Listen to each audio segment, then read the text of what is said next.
ですが、イスラム教は一神教であり、アラーが絶対です。イスラム教は多神教である日本を絶対に認めません。天皇陛下を絶対に認めません。また同じくモスク、ハラール食もイスラム教徒の傲慢な侵略、日本乗っ取りです。侵略を目的としたイスラム教は宗教を装った破壊的テロリストです。女性と子供の権利がなく、強姦、暴行、虐殺を平気で行うイスラム教。侵略行為であるモスクはいらないぞー。侵略行為である土葬はいらないぞー。侵略行為であるハラール食をやめろー。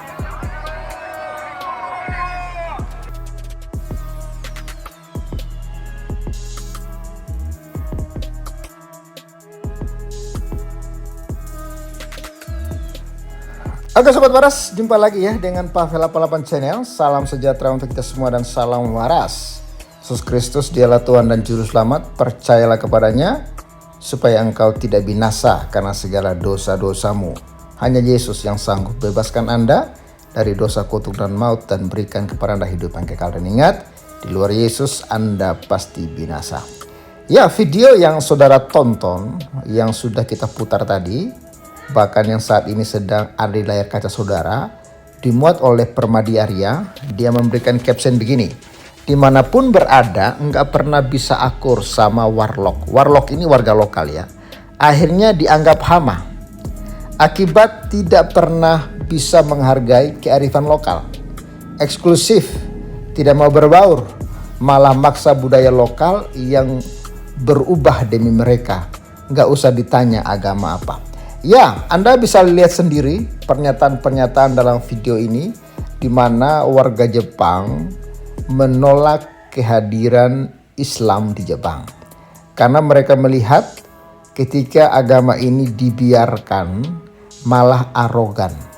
Malah budaya-budaya lokal mereka ingin ganti dengan budaya Islam. Ya, pakaian-pakaian lokal, kearifan-kearifan lokal mereka akan ganti dengan tradisi-tradisi Islam, ya. Dan ini sebenarnya terjadi di semua negara, di mana Islam itu ada, bertumbuh, maka budaya-budaya setempat pasti akan diganti dengan budaya-budaya Arab. Anda lihatlah di Indonesia sendiri, sudah mulai jarang kita melihat warga-warga lokal menggunakan pakaian atau busana adat istiadat. Kecuali di daerah-daerah yang mayoritas Hindu, mayoritas Kristen, ya kan, masih ada ya warga atau budaya-budaya lokal itu digunakan. Tapi di daerah-daerah yang sudah mayoritas Islam itu sangat-sangat jarang. Kecuali ada kelompok-kelompok Islam tertentu seperti NU kalau saya nggak salah, mereka masih menghargai ya budaya-budaya. Tapi rata-rata juga kita melihat ya semua sudah pada tutup kepala, ya kan, menggunakan jilbab, ya. Jarang sudah kita lihat yang menggunakan konde, rambut dan lain sebagainya. Dan ini sebenarnya sedang melanda Jepang, sehingga warga Jepang mengantisipasi secara cepat.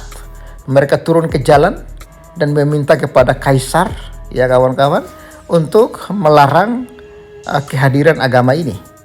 Ya, karena kita tahu sendiri ketika mereka hadir pasti mereka itu akan menjadi orang-orang yang merasa paling suci dan paling benar.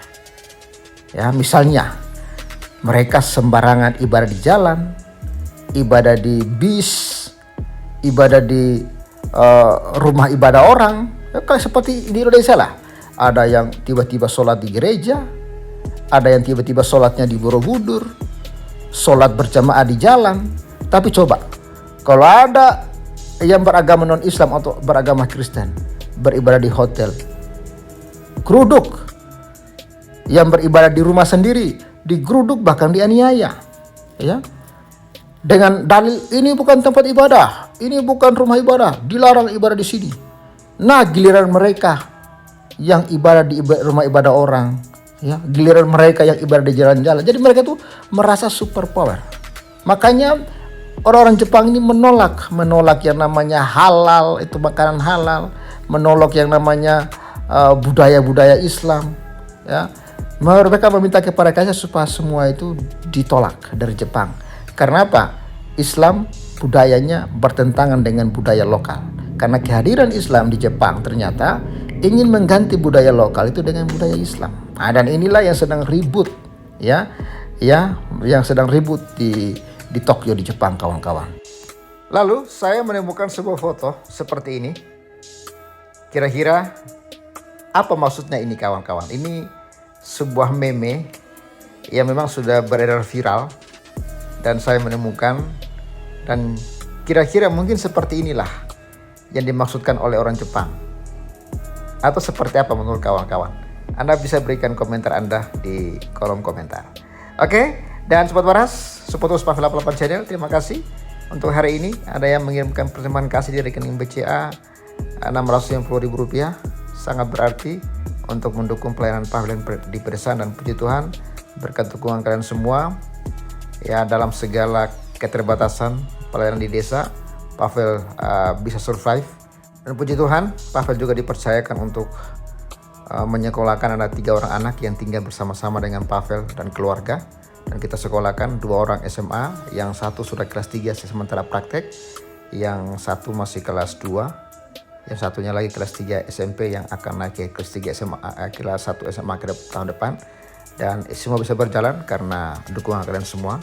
Dan kalau ada berkat lebih yang Pavel terima dari Sobat Waras, seperti biasa kita juga salurkan kepada teman-teman hamba-hamba Tuhan yang saya tahu sangat terbatas pelayanan di pedesaan. Dan puji Tuhan sudah kita lakukan dan akan terus kita lakukan. Oleh Sobat itu, Sobat Waras yang rindu menabur, mendukung, Anda bisa support Pavel melalui nomor rekening yang ada di layar kaca. Tuhan Yesus memberkati. Shalom. Oke, Sobat Waras Pavel 88 Channel, hari ini kita kedatangan seorang hamba Tuhan dari desa juga, dan kita akan menyerahkan seperangkat alat ini, ya, toa, ampli, sama mic untuk hambanya pakai dalam pelayanan di pedesaan.